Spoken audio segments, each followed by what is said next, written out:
Start हो गया। हाँ बच्चों, आप लोग कैसे हैं? मैं उम्मीद करता हूँ ठीक होंगे और जो आपको वीडियो बना के दी गई होगी वो पढ़ाई भी किए होंगे। तो और पढ़ाई करते भी रहिए, और नहीं कर रहे हैं तो करते रहिए। ठीक है, तो हम लोग जो है नेक्स्ट टॉपिक की बात करेंगे, क्लास 9 की बायो फर्टिलाइजर्स। तो कुछ वर्ड से कुछ क्लियर हो रहा हो, यहाँ पे दो वर्ड है यहाँ पे, तो बायो, दूसरा फर्टिलाइजर। मतलब जो ऑर्गेनिज्म क्या हुआ एज ए फर्टिलाइजर के फॉर्म में यूज होता है, या के लिए जो ऑर्गेनिज्म क्या हुआ सॉइल की फर्टिलिटी को इंक्रीज करता है। जो ऑर्गेनिज्म क्या हुआ सॉइल की फर्टिलिटी को इंक्रीज करता है विथ बाय द न्यूट्रिएंट्स। मतलब उसमें क्या करेगा वो आपका ऑर्गेनिज्म, जो माइक्रो ऑर्गेनिज्म है, वो क्या करेगा सॉइल में क्या करेगा न्यूट्रिएंट्स को इंक्रीज करेगा, न्यूट्रिएंट की जो क्वांटिटी है उसको बढ़ा देगा। उसी ऑर्गेनिज्म को हम लोग क्या बोलते हैं, बायो फर्टिलाइजर्स। थोड़ा सा इसकी डिफिनेशन देख लेते हैं क्या होगा। यहाँ पे होगा those organism which enrich to soil with nutrients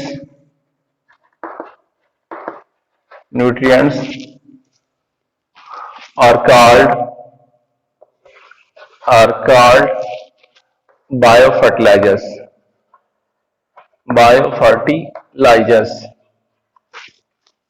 कह रहा है कि मतलब जो ऑर्गेनिज्म क्या करेगा इनरिच कर देगा, मतलब उसकी फर्टिलिटी को इंक्रीज करता है विथ न्यूट्रिएंट्स। न्यूट्रिएंट को क्या हुआ उसकी उसमें क्या करेगा न्यूट्रिएंट्स को ऐड कर देगा। तो जिस माइक्रो ऑर्गेनिज्म के द्वारा सॉइल में न्यूट्रिएंट्स को ऐड करेगा उसी को हम क्या कहते हैं, बायो फर्टिलाइजर्स। अब इसमें देखिए बायो फर्टिलाइजर्स का एग्जांपल कौन होगा, इसका एग्जांपल इसमें होगा साइनोबैक्टीरिया। इसको क्या बोलते हैं, ब्लू ग्रीन एल्गी बोलते हैं, ब्लू ग्रीन एल्गी एल्गी। ठीक है, इसमें आता है नॉस्टॉक एनिबिना, नॉस्टॉक एनाबीना।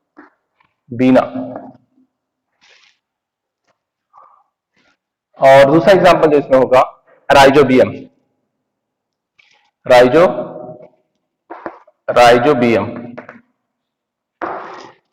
देखिए मैं इस थोड़ा सा राइजोबियम बैक्टीरिया की बात करूं कि जितना भी आपका लिग्नस प्लांट है जिसमें लिग्यूम पाई जाता है, जैसे मैं कहूं पी, और इसी के साथ साथ आपका मस्टर्ड भी आएगा, मस्टर्ड।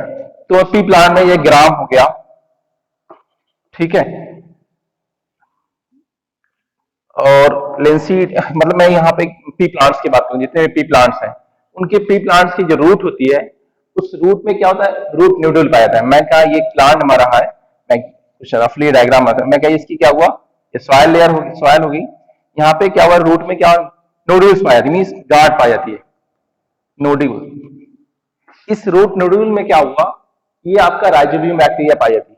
अब ये राइजोबियम बैक्टीरिया होगी, उसमें क्या होगा, राइजोबियम बैक्टीरिया क्या करेगी, जो हमारा जो एटमॉस्फेरिक नाइट्रोजन है, जो एटमॉस्फेयर में नाइट्रोजन है, उस एटमॉस्फेरिक नाइट्रोजन को क्या हुआ नाइट्रोजनस कंपाउंड में कन्वर्ट करेगी। और नाइट्रोजन कंपाउंड क्या करेगा, उसकी सॉइल की फर्टिलिटी को इंक्रीज करेगा। मैंने कहा क्या हो गया, जो एटमॉस्फेरिक नाइट्रोजन है, उस एटमॉस्फेरिक नाइट्रोजन क्या हुआ, नाइट्रोजनस कंपाउंड किसके द्वारा कन्वर्ट होगा, नाइट्रोजनस कंपाउंड। मैं बात करूं यहाँ पे नाइट्रोजनस कंपाउंड में क्या हुआ, नाइट्रेट NO3। ये क्या करेगा, राइजोबियम जो बैक्टीरिया है किसमें पाया जाता है, root nodules of pea plant. ठीक है, तो उसके क्या हुआ, रूट नोड्यूल्स में पाई जाएगी राइजोबियम बैक्टीरिया। इसका काम क्या होगा, काम ये होगा कि जो एटमॉस्फेरिक नाइट्रोजन है उस एटमॉस्फेरिक नाइट्रोजन को क्या करेगा, नाइट्रोजनस कंपाउंड में कन्वर्ट करेगा। अब ये नाइट्रेट की फॉर्म में कन्वर्ट होगा। अब ये नाइट्रेट क्या होगा, वाटर में डिजोल्व हो जाएगा, और डिजोल्व होने के बाद वो उस प्लांट की रूट, मतलब जो पी प्लांट्स है मस्टर्ड, उसकी रूट क्या करेगा, उसको एब्जॉर्ब करेगी, और एब्जॉर्ब करने के बाद उसका यूटिलाइज कर लेगी भाई प्रोटीन बनाने में, मतलब उसके प्लांट के ग्रोथ और डेवलपमेंट में यूटिलाइज हो जाएगी। तो ये बात ये होगा कि अगर मैं क्या पी प्लांट या मस्टर्ड या इस तरह के प्लांट्स को ग्रो नहीं कराता तो क्या उसमें नाइट्रोजनस कंपाउंड सॉइल में बढ़ पाता? नहीं बढ़ पाता। जैसे मैं कहा वीट की बारी कम बात कहूं, ठीक है, तो वीट में भी ये होता नहीं है। तो उसमें क्या होगा कि जो आपका राइजोबियम बैक्टीरिया है वो क्या करेगा, सॉइल की फर्टिलिटी को इंक्रीज करेगी by the adding of nitrogenous compound. अब इस नाइट्रोजनस कंपाउंड की वजह से क्या हुआ, सॉइल की फर्टिलिटी इंक्रीज होगी। इंक्रीज किसके द्वारा हो रही? राइजोबियम बैक्टीरिया के द्वारा हो रही है। इतना यहाँ पे राइजोबियम बैक्टीरिया क्या हो जाएगी, बायो फर्टिलाइजर हो जाएगी। तो बायो फर्टिलाइजर क्या करेगा, सॉइल की न्यूट्रिएंट्स को इंक्रीज करेगा। जो ऑर्गेनिक सॉइल की न्यूट्रिएंट को इंक्रीज करेगा उसी को हम क्या हुआ, बायो फर्टिलाइजर कहते हैं। इसमें और भी एग्जांपल आएगा कि मस्टर्ड हो जाएगा, पैडी इसी में आ जाएगा आपका। ये सब में क्या हुआ, बायो फर्टिलाइजर क्या करेगा, जब इसको हम क्या सॉइल में ग्रो कराते हैं, मतलब अपने फील्ड में ग्रो कराते हैं, तो वहां पे ये आपका राइजोबियम बैक्टीरिया या इस तरह आपका नॉस्टॉक एनाबिना बैक्टीरिया क्या हुआ, ग्रो करके वहां पे उस सॉइल की क्या हुआ, न्यूट्रिएंट को इंक्रीज करती है। ठीक है, तो ये आपका जो माइक्रो ऑर्गेनिज्म है ये क्या कहलाएगा, आपका बायो फर्टिलाइजर कहलाएगा। ठीक है, तो इस तरह हम बायो फर्टिलाइजर का यूज करके सॉइल की फर्टिलिटी को हम इंक्रीज कर सकते हैं। जैसे पिछली क्लास में पढ़ा होगा आपने, सॉइल की फर्टिलिटी क्या हुआ, मैन्युअर के द्वारा इंक्रीज होती है। मैन्युअर में आपका होता है फार्म यार्ड मैन्युअर होता है, दूसरा कंपोस्ट होता है, तीसरा आपका होता है फर्टिलाइजर होता है। इसी तरह आपका बायो फर्टिलाइजर के द्वारा भी क्या हुआ, सॉइल की फर्टिलिटी को हम इंक्रीज कर सकते हैं। ठीक है, तो बायो फर्टिलाइजर का मेन एम क्या होगा कि सॉइल फर्टिलिटी को इंक्रीज करेगा। उसमें मेनली क्या होगा, नाइट्रोजनस कंपाउंड को ऐड करेगा उसमें। एक बात और सुनिएगा, जो बायो फर्टिलाइजर है वो सभी प्लांट के साथ ग्रो नहीं करते हैं। जैसे मैं कहूं, अगर मैं बात कहूं वीट के साथ ग्रो करेंगे, नहीं ग्रो कर पाएंगे। इस तरह और भी आपका है, प्लांट्स उसके साथ ग्रो नहीं करते हैं। मतलब ये जो बायो फर्टिलाइजर यूज किया जाता है स्पेसिफिक क्रॉप के लिए यूज किया जाता है। जैसे इसमें कहा पी प्लांट्स हो, मस्टर्ड हो, पैडी, इन सभी में क्या हो, बायो फर्टिलाइजर अपना वर्क करते हैं, बाकी और प्लांट में नहीं करते हैं। क्योंकि भाई उसके लिए क्या हुआ, भाई कंडीशन चाहिए, उनमें क्या हुआ, और जो क्रॉप होती है उसमें कंडीशन नहीं पाई जाती है, लेकिन इन सब में क्या हुआ, कंडीशन पाई। जैसे मैं पी प्लांट की बात करूं, उसमें रूट नोड्यूल्स पाई जाती है, और उस रूट नोड्यूल्स में क्या हुआ, रूट नोड्यूल्स में क्या करेंगे आपका, कि जो आपका राइजोबियम बैक्टीरिया है वहां पे ग्रो करेगी। तो इस तरह ये बायो फर्टिलाइजर की टॉपिक हमारी कंप्लीट होती है। उम्मीद करता हूँ समझ में आई होगी। आप इसके स्क्रीनशॉट लेना चाहते हैं तो ले सकते हैं, फिर मैं उसके अगले टॉपिक पे बढ़ता हूं।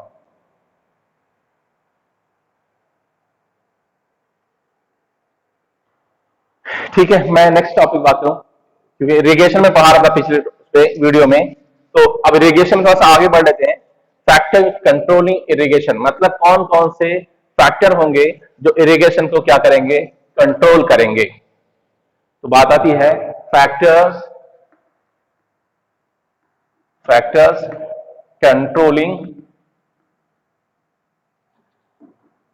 Controlling irrigation.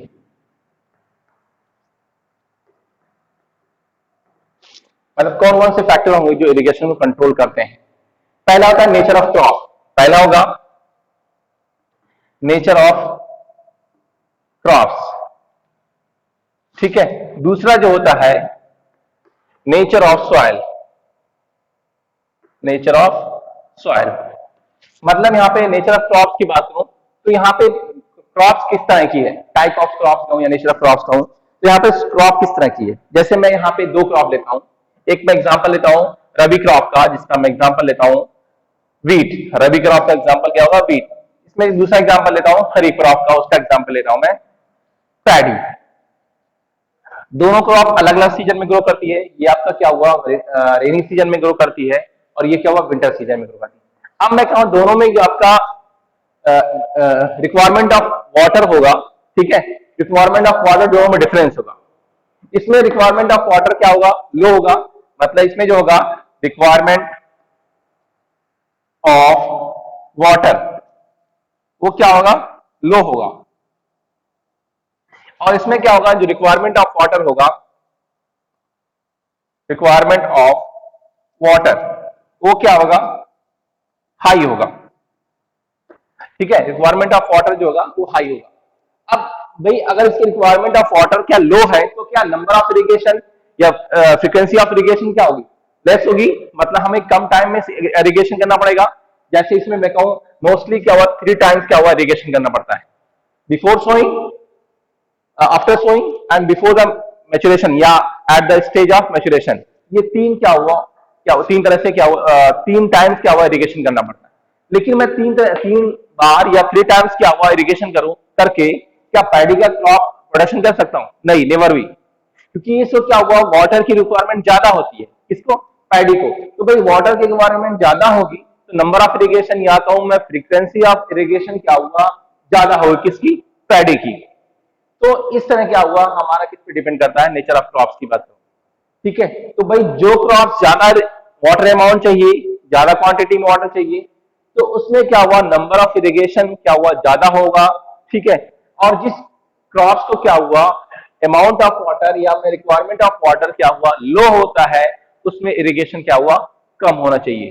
ठीक है, तो बाद में कहूं पैडी की बात करूं, जो पैडी हम सो करते हैं, जैसे में ट्रांसप्लांटेड क्रॉप है, मतलब आप उसको क्या हुआ एक छोटी सी फील्ड में ग्रो करते हैं, फिर वो जब उसका सीडलिंग होगा, उस सीडलिंग क्या हुआ अपरूटेड करेंगे, और अपरूटेड करने के बाद उसको एक लार्ज फील्ड में क्या करेंगे, ग्रो कराएंगे। तो जब ग्रो में सो करते हैं उसको, उससे पहले क्या हुआ, उसमें वाटर होना चाहिए।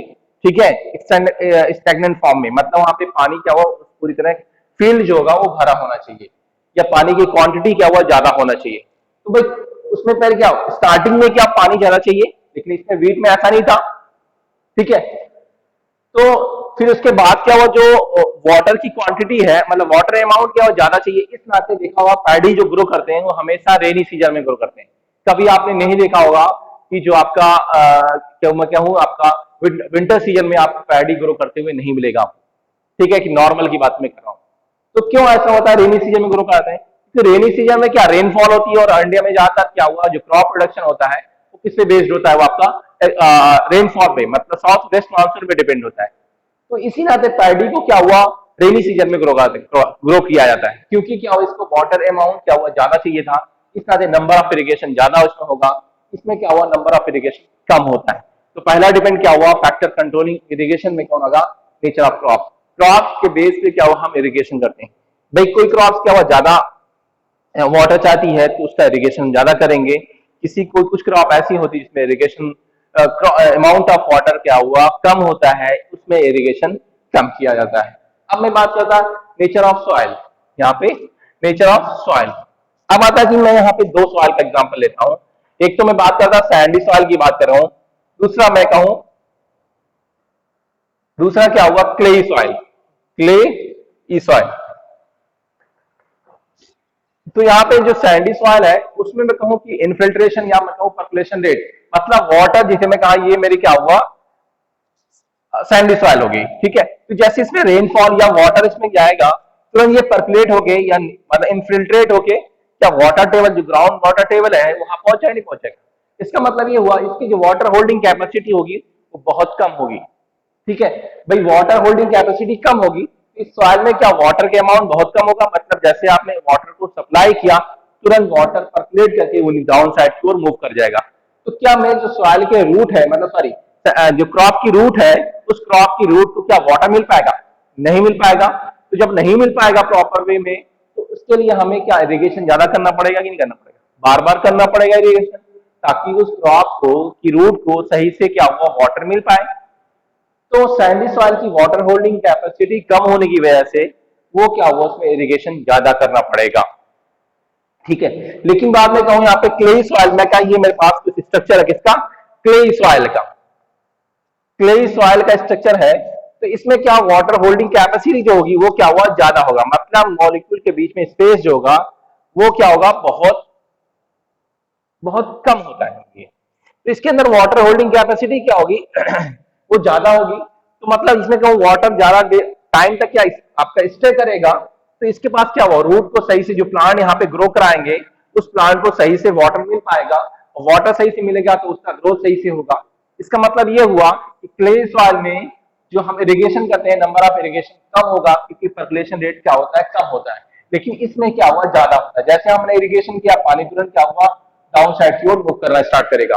तो इस नाते जो आपका क्ले सॉइल में जो क्रॉप ग्रो किया है उसमें क्या हुआ, उसमें इरिगेशन कम करना पड़ेगा, और जिसमें सैंडी सॉइल में आपकी जो क्रॉप ग्रो किया है उसमें इरिगेशन ज्यादा करना पड़ेगा। दूसरा फैक्टर क्या होगा, नेचर ऑफ सॉइल। तो इस तरह दो फैक्टर काम करते हैं, कि जिसपे हम इरिगेशन हमारा डिपेंड होता है। एक तो आपका नेचर ऑफ सॉइल पे, दूसरा होता है यहाँ पे नेचर ऑफ सॉइल, दूसरा आपका क्या हुआ नेचर ऑफ सॉइल पे डिपेंड होता है। तो वहां पे दो सॉइल मैंने लिया था, सैंडी और क्लेई।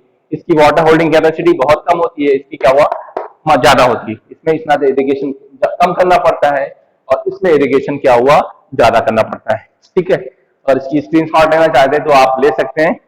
फिर मैं अगली टॉपिक पे बढ़ता हूं। मैं अगला जो टॉपिक होगा वो बात होगी क्या, इरिगेशन सिस्टम की बात होगी। मतलब जो हम लोग इरिगेशन करते हैं उसमें किस तरह के सिस्टम आते हैं इरिगेशन सिस्टम में।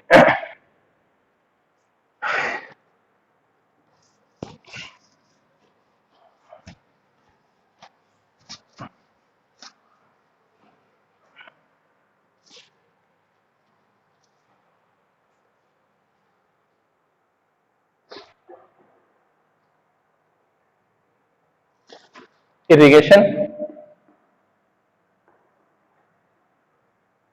अगर आपको समझ नहीं आता तो आप ग्रुप में या मेरे पर्सनल नंबर पे व्हाट्सएप कर सकते हैं कि टॉपिक क्लियर नहीं हो रही।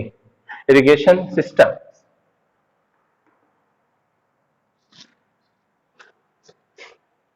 ठीक है। अब मैं इरिगेशन सिस्टम में पहला जो इरिगेशन सिस्टम है वो सबसे एक्सटेंसिव इरिगेशन सिस्टम है। चलिए सबसे लार्ज एरिया में जो इरिगेशन करता है वो क्या है, कैनाल सिस्टम की बात मैं कर रहा था। कैनाल सिस्टम, ठीक है। कैनाल सिस्टम भाई देखा होगा आपने अक्सर हमारे एरिया में, मैं कहूँ संतकबीर डिस्ट्रिक्ट में, आपका बस्ती डिस्ट्रिक्ट में भी क्या हुआ, आपका एक नहर गई है, ठीक है, कैनाल गई है, तो उससे भी हम लोग क्या इरिगेशन करते हैं। लेकिन बाद में कहो इसमें जो इरिगेशन किया जाता है कैनाल से, डायरेक्ट जो आपका मेन कैनाल उससे आप डायरेक्ट इरिगेशन नहीं कर सकते। क्यों नहीं कर पाएंगे, मैं कहा ये हमारी मेन आपका कैनाल मान लीजिए, इस कैनाल में वाटर फ्लो करेगा, क्या करेगा, वाटर फ्लो करेगा। अब ये वाटर जो फ्लो करेगा वो क्या, एक तो क्वांटिटी ज्यादा होगी और दूसरा फ्लो भी ज्यादा होगा। अगर मैं यहां से कट कर दूंगा तो पता लगा जो मैं इरिगेशन करना था, मेरा जो मकसद था, मेरा जो वो था एम था, वो होना था कुछ और, हो गया कुछ और। मतलब इरिगेशन के बजाय पूरी क्या हुआ, पानी उसका बहने लगा इधर फील्ड की ओर, जो बहेगा तो क्या आ जाएगी, बाढ़ आ जाएगी। तो जब भाई फ्लड आएगा तो क्या हमारी क्रॉप ग्रो कर जाएगी, नहीं। तो इस नाते क्या हुआ, मेन जो कैनाल होती है उस मेन कैनाल से डायरेक्ट आप क्या करेंगे, उससे इरिगेशन नहीं करेंगे। तो इसमें इरिगेशन का जो प्रोसेस होगा वो क्या होगा, पहली बात जो आपका मेन कैनाल होगी उस मेन कैनाल से क्या करेंगे, उससे ब्रांचेज निकली होगी। अब जो ब्रांच निकली होगी उससे क्या बोलेंगे, मैं क्या यहाँ से एक ब्रांच निकली थी, इस कैनाल को क्या गया, ब्रांच कैनाल बोला गया। क्या बोला गया, ब्रांच कैनाल बोला गया। अब इस ब्रांच कैनाल से भी क्या वाटर फ्लो ज्यादा होगा, इससे भी ज्यादा नहीं कर पाएंगे आप इरिगेशन, ठीक है। अब इससे जब मैं क्या, इससे भी इस कैनाल से भी क्या हुआ, आपका ब्रांच निकली होती है, इससे भी छोटी जी क्या हुआ, नहरें निकली होती है, मतलब कैनाल निकली होती है, उस कैनाल से भी आप तब जाके इरिगेशन कर पाएंगे।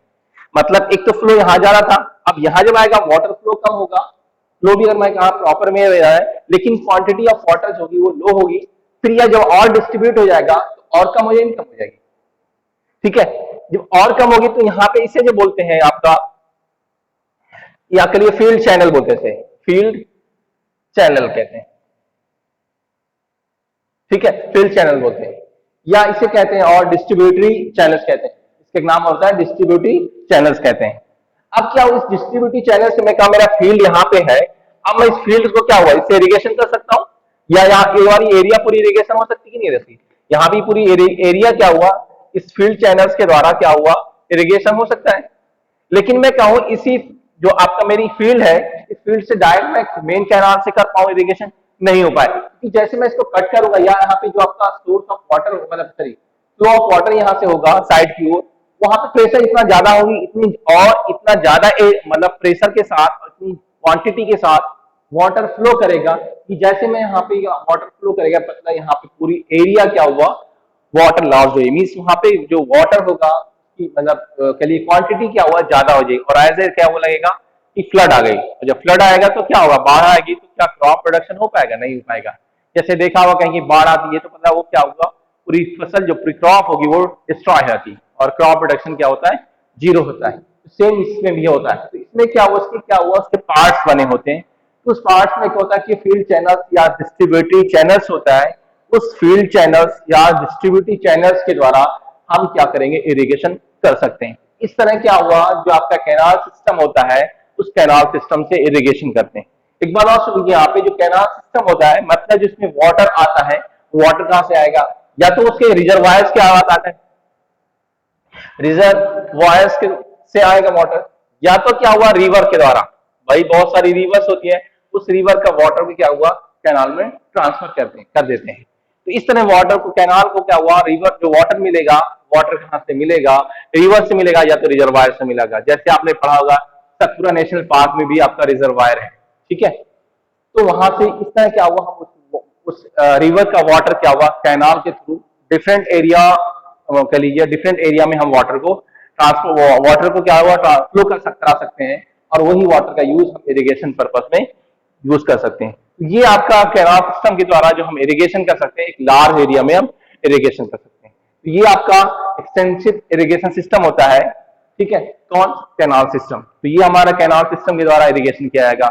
बता दिया आपको कैसे, यहाँ पे आपकी जो कैनाल, मेन कैनाल होगी, उससे वाटर क्या हुआ कि ब्रांचेज होगी, उससे जो निकली हुई कैनाल होगी उसमें जाएगा वाटर, फिर वहां से क्या हुआ एक नैरो क्या हुआ कैनाल निकलेगी, उस नैरो कैनाल को हम लोग क्या बोलते हैं, फील्ड चैनल्स कहते हैं या डिस्ट्रीब्यूटरी चैनल्स कहते हैं। और उस डिस्ट्रीब्यूटरी चैनल्स क्या करेगा, ग्रुप ऑफ फील्ड को या लार्ज एरिया के फील्ड को या एक फील्ड को क्या करेगा, उसको क्या वाटर सप्लाई करेगा। इस तरह वाटर सप्लाई क्या हुआ कहलाएगी, वो वहां पे इरिगेशन कर सकते हैं।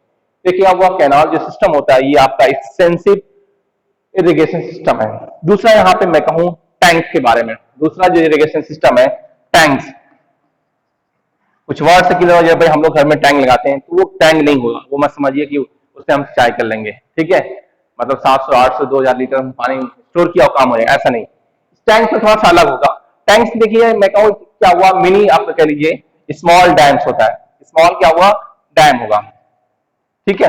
अब ये बनाएगा, देखा जहां पे आपका हाई मैं क्या एलिवेशन पॉइंट होता है, मतलब एलिवेटेड एरिया होगी, वेटेड एरिया, ठीक है, मतलब थोड़ा हाइट पे क्या हुआ एरिया होगी, मतलब जैसे मैं कहूँ, मैं ऐसा समझा दूं कि यहाँ पे क्या हुआ माउंटेन है, मान लीजिए ये एरिया माउंटेन है, और यहाँ पे एक प्लेन मान लीजिए हो गया, और इसी माउंटेन्स होते रिवर निकलती है मान लीजिए, ठीक है। मतलब ये माउंटेन का पानी क्या हुआ आपका, ये पानी जो है कैचमेंट एरिया से बोले, ये कैचमेंट एरिया। अभी मैं कैचमेंट एरिया आपको समझाता हूँ।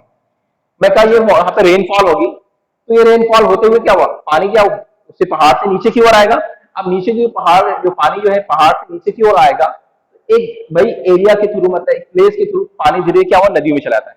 जिस एरिया के थ्रू पानी क्या हुआ रिवर्स में जाएगा, उसी एरिया को हम लोग बोलते हैं क्या, कैचमेंट एरिया। मैंने कहा बारिश हुई, बारिश का पानी क्या हुआ धीरे धीरे क्या नदियों से सब जहां कलेक्ट होकर धीरे धीरे क्या हुआ अलग रास्ते से क्या हुआ नदियों में जाता है। जिस रास्ते से पानी क्या हुआ नदी की ओर जाता है, मूव करता है, उसी को बोलते हैं कैचमेंट एरिया कहते हैं। अब कहा गया कि इस कैचमेंट एरिया का जो वाटर है, जो वाटर क्या हुआ एक डैम बना के उसको स्टोर कर लिया गया, ठीक है। अब स्टोर जब कर लेंगे तो भाई पानी क्या नदी में जाने के बजाय क्या इस डैम में चला गया, यहां से यहां चलाया, ठीक है, यहां से यहां स्टोर हो गया पानी। अब स्टोर होने के बाद इस पानी को हम क्या करेंगे अपने हिसाब से, मतलब अपनी क्या हुआ रिक्वायरमेंट के हिसाब से क्या करेंगे, उस वाटर को क्या हुआ आउटफ्लो करेंगे, बाहर की ओर निकालेंगे। अब उस बाहर की ओर निकाल करके हम क्या उसको इरिगेशन में, क्या मेरे पास ये फील्ड है, इस फील्ड में क्या हुआ इसी डैम के, मतलब जो आपका डैम है मिनी डैम है या स्मॉल डैम है, इससे क्या हुआ वाटर को क्या करेगा यूज करके इसमें करेंगे इरिगेशन पर्पज में किया जा सकता है। तो इस तरह हम टैंक के द्वारा इरिगेशन किया जाता है। कैसे में कहा टैंक जो होता है स्मॉल डैम होगा, ये बनाए कहा जाता है हमेशा क्या हुआ हाई, कोई भी आपका हाइट पे की क्या हुआ तो एरिया हो तो वहां का वाटर को नीचे की ओर फ्लो करेगा। अब मैं यहाँ पे कहूँ तो यहाँ तो बन नहीं सकता, यहाँ प्लेन है, प्लेन में क्या हो बारिश होगी तो पानी बह के जाएगा, वो सीधे क्या हो नदी में पहुंच जाएगा। अब ऐसा तो है नहीं कि भाई अब से भी नीचे कोई एरिया होगी, होगी तो बहुत दूर होगी, लेकिन इस तरह क्या हुआ माउंटेन एरिया पे क्या हुआ उसके नीचे जो हाँ उसका बेस होता है जहां से पानी नीचे की ओर फ्लो करेगा, जिस एरिया से नीचे की ओर फ्लो करके आपका रिवर में जाता है, उसी एरिया को मैं कहा कैचमेंट एरिया कहा गया। अब इस कैचमेंट एरिया का जो फ्लो है डायरेक्शन उसको चेंज में कर दिया, अब जाना था इधर करना था रिवर की ओर करना था, ये मैं कर दिया इधर की ओर, ठीक है। तो ये क्या हुआ आपका मेरे पास डैम बनाया हुआ है, ठीक है, इस डैम के पानी को मतलब इसमें पानी जो आया डैम में आ गया। अब उस डैम को मैं पानी डैम में पानी को मैंने स्टोर कर लिया। अब स्टोर करने के बाद अब पानी धीरे धीरे फ्लो करवाना शुरू कर दूंगा मैं अपनी फील्ड में, इस तरह मैं इरिगेशन कर सकता हूं। तो दूसरा मेथड क्या होगा टैंक मेथड। अब आइए नेक्स्ट देखिए, मैं बात करता हूं यहाँ पे, इसको थोड़ा मैं इरेज कर देता हूं।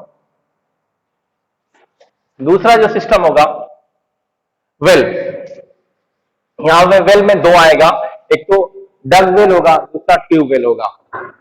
तीसरा सिस्टम क्या होगा, वेल। यहां पे आपका मैं कहूं थर्ड का एज होगा वो आपका डग वेल होगा, मतलब यहां पे मैं कहूं यहां पे कुआं। दूसरा जो होगा थर्ड बी में कर दो इसको, उसका होगा क्या, ट्यूब वेल। दूसरा क्या होगा, ट्यूब वेल होगा।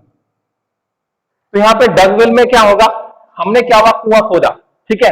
अब जो कुआं खोदा जाता है वो हमेशा जो आपका, मैं पास ये मेरे पास कुआं है, इसी को मैं कहा डग वेल है, तो इसमें जो आपका बेसिन जो होगा, जिसका पिट होगा, वो हमेशा वाटर टेबल जो उसका होगा, उस वाटर टेबल से हमेशा क्या, वो नीचे होगा। मैं कहा ये हमारा पास वाटर टेबल है, ठीक है, ये वाटर टेबल है, इस वाटर टेबल के हमेशा नीचे क्या हुआ, इसका बेसिन होगा, मैं क्या बेस होगा इसका। अब इस क्या होगा, इसके ग्राउंड वाटर टेबल से क्या वाटर इसके बेसिन की ओर क्या हुआ, मूव करेगा। तो जब मूव करेगा तो यहाँ पे क्या वाटर का जो लेवल होगा इंक्रीज होगा। अब जब वाटर लेवल इंक्रीज होगा, अब भाई मैं कहूँ अगर वेल में पास ना हो, जैसे इस टाइम एक प्लेन एरिया हो, उस प्लेन एरिया से क्या पानी निकालूंगा, भाई मुझे वेल बनाना पड़ेगा या ट्यूबवेल बनाना पड़ेगा, तभी हो पाएगा। तो मैंने डग वेल क्या होगा, इस तरह क्या हुआ, डिग किया, उसको खोदा, खोदने के बाद उसका जो वाटर टेबल होगा, मतलब इसका बेस किसका, इस डग वेल का जो बेस होगा वो हमेशा ग्राउंड वाटर टेबल से क्या हुआ, नीचे होगा। तभी तो क्या हुआ, स्लोप के फॉर्म में वाटर क्या हुआ, डिफरेंट एरिया से क्या हुआ, इधर की ओर मूव करेंगे, नहीं करेंगे, इधर से इधर की ओर मूव करेंगे, ठीक है, इसका लेवल उठ जाएगा। अब मैं क्या कहूंगा भाई, किसी भी मैनुअल प्रोसेस से या मतलब आदमी या किसी जानवर से क्या हुआ, इस कंटेनर के द्वारा पानी को क्या हुआ, ऊपर की ओर लिफ्ट करूंगा, और लिफ्ट करने के बाद क्या हुआ, इरिगेशन हम करेंगे, जैसे आपने पढ़ा था उसमें traditional method of irrigation class 8 में, ठीक है, जैसे उसमें आपका मोट ढकली ये सब आपका आता है, उस तरह क्या हुआ, हम क्या करेंगे, इरिगेशन करेंगे, किसके, डग वेल के द्वारा हम इरिगेशन करेंगे, ठीक है। तो ये इरिगेशन बहुत मैं कहूँ बेनिफिशियल नहीं होगा, क्योंकि बहुत टाइम लगता है और लेबर लगता है, तो एक तो डग वेल के द्वारा हम इरिगेशन करते हैं। दूसरा मैं कहा ट्यूबवेल, ट्यूबवेल मतलब ये आपका यहाँ पे ट्यूबवेल जो वाटर होता है वो कैसा होता है, टैप वाटर होता है, कैसा, टैप वाटर, क्योंकि पाइप के द्वारा पानी क्या हुआ, हम मोटर या किसी मोटर के द्वारा वाटर को अपलिफ्ट करते हैं, मतलब ऊपर की ओर ले जाते हैं। मैं क्या, ये हमारे पास ट्यूबवेल है, ठीक है, यहाँ पे क्या उसका वाटर टेबल हो, सॉरी इसका बेस हो गया हमारे लास्ट एरिया, ये मैं कहा यहाँ पे इसका वाटर टेबल हो जाएगा, ठीक है, वाटर टेबल हो जाएगा। अब पानी क्या हो, यहाँ पे इसका लेवल जो वाटर यहाँ पे होगा, अब इसको क्या मशीन के द्वारा, इसको क्या हुआ, मींस मोटर के द्वारा पानी को मैं लिफ्ट करूंगा, और उस लिफ्ट करके क्या हुआ, पानी को अपनी फील्ड में सप्लाई करूंगा। इस तरह हम क्या हुआ, वेल में दो तरह से, एक तो डग वेल होगा इरिगेशन, दूसरा क्या हुआ आपका उसी का पार्ट क्या हुआ, ट्यूबवेल। इसमें मशीन के द्वारा वाटर को लिफ्ट किया जाएगा ऊपर किस ओर, जबकि इसमें क्या हुआ, ह्यूमन बीइंग या किसी आपका एनिमल के द्वारा उसको वाटर को लिफ्ट किया जाता है, ठीक है। इस तरह हम क्या हुआ, इरिगेशन करेंगे। इसमें क्या हुआ, टाइम और लेबर ज्यादा लगता है, क्योंकि इसमें टाइम और लेबर कम लगता है, क्योंकि यहाँ पे जो वर्क होगा मशीन के द्वारा होता है, इसलिए तो इसमें टाइम कम लगेगा। इसमें तीसरा जो मेथड होगा, मेथड ऑफ इरिगेशन होगा, वो क्या, सॉरी इरिगेशन सिस्टम होगा, वो क्या होता है, या मेथड ऑफ इरिगेशन कहूं या इरिगेशन कहूं, वो आपका वेल होता है, ठीक है। तो इस तरह आपका एक और लास्ट जो आपका रिवर और भी है, इसमें थोड़ा सा river lift system. River lift system में क्या होगा कि अगर मैं कहा चौथे की बात मैं कहूं, रिवर लिफ्ट सिस्टम, इसमें बात कहूं यहाँ पे क्या हुआ, अगर हमारे पास कैनाल है, उसमें पानी का अमाउंट, ठीक है, इरिगेशन क्या हुआ, इनसफिशिएंट, सॉरी वाटर सप्लाई क्या इनसफिशिएंट हो या इनएडिक्वेट होगा, मतलब वहां पे पानी फ्लो सही से ना हो, या आपका डेली मतलब रेगुलर उसमें सप्लाई ऑफ वाटर नहीं हो।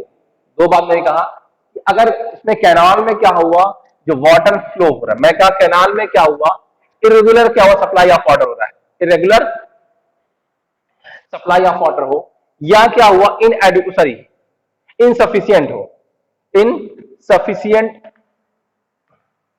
दो कंडीशन में क्या, इरेगुलर है और इनसफिशियंट ऑफ वाटर, तो उसमें क्या हुआ, हम रिवर से डायरेक्ट क्या हुआ वाटर को लिफ्ट करेंगे और अपने फील्ड में क्या उसको सप्लाई कर देते हैं। तो इस तरह हम क्या हुआ, रिवर के द्वारा भी, मैं कहा आपका कैनाल के द्वारा इरिगेशन अगर नहीं होती, वहां उस एरिया में जहां पे क्या हुआ, या तो कैनाल मान लिया अगर नहीं है, अगर कंडीशन में क्या हुआ अगर है, तो उसमें अगर वाटर का जो फ्लो हो रहा है इरेगुलर हो रहा है, या उसमें क्या इनसफिशियंट, मतलब जो वाटर की क्वांटिटी है बहुत कम होती है, तो अगर बहुत कम होगी तो वहां पे कैनाल सिस्टम के बजाय हम क्या करेंगे, हम रिवर लिफ्ट सिस्टम का इस्तेमाल करेंगे। मतलब वहां रिवर से हम डायरेक्ट क्या हुआ, हमारे पास ये रिवर क्या हुआ, फ्लो कर रहा है वाटर, यहाँ से डायरेक्ट वाटर को क्या करेंगे, हम सप्लाई किसमें कर देंगे, अपने फील्ड में कर देंगे। इस तरह हमारा फोर्थ होगा रिवर लिफ्ट सिस्टम होगा, इस तरह हम इरिगेशन कर सकते हैं।